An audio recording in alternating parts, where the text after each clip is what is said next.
নমস্কার, শুভ সকাল। সুধা kitchen blog থেকে অনেক অনেক স্বাগতম আপনাদের সকলকে। আজ বৃহস্পতিবার, সকাল বাজে 7:30। তাই চলে আসলাম সকাল সকাল আপনাদের সাথে দেখা করতে। গাছের ফুলটা দেখুন কত সুন্দর হয়ে ফুটেছে। এই গাছে ফুল কম দেয়, কিন্তু যখন ফুটে মন ভরে যায়। আর অন্যান্য গাছে তো ফুল আছেই, কিন্তু আজকে ওয়েদারটা একদম আলাদা। আজকে একটা স্পেশাল দিন, জানেন, আমার ছোট ছেলের জন্মদিন। তাই দিনটাও যেন আমার কাছে অনেক অনেক স্পেশাল।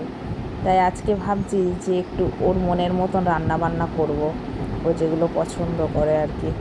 তো ও বিশেষ করে বেশি পছন্দ করে আমার হাতের বিরিয়ানি। সে যাই রান্না করি না কেন, একটাই কথা, আমার জন্য একটু বিরিয়ানি তৈরি করে দেবে, ব্যাস, আর কিচ্ছু চাই না। তো চলুন আজকে কি রান্না বান্না হয় দেখা যাক। এখানে বেগুন ভাজা বসিয়েছি, ভেন্ডি ভাজা হয়ে গেছে, ও ভেন্ডি ভাজাটা খুব ভালো খায়। এই যে ভেন্ডি ভাজা করেছি পেঁয়াজ পোস্ত দিয়ে।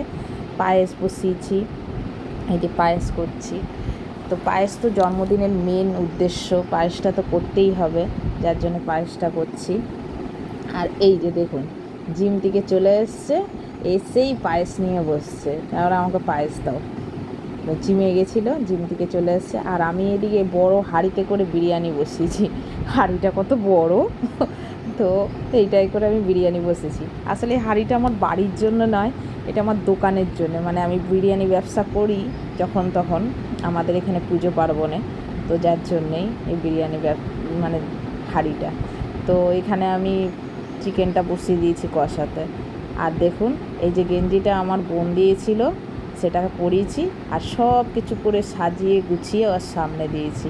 যে বিরিয়ানি, 2 রকম ভাজা, চাটনি, পায়েস, ওর জন্মদিনে। ওকে সবাই আশীর্বাদ করবেন যেন ও জীবনে অনেক বড় হয়, নিজের সফলতা অর্জন করতে পারে নিজের পায়ে দাঁড়িয়ে।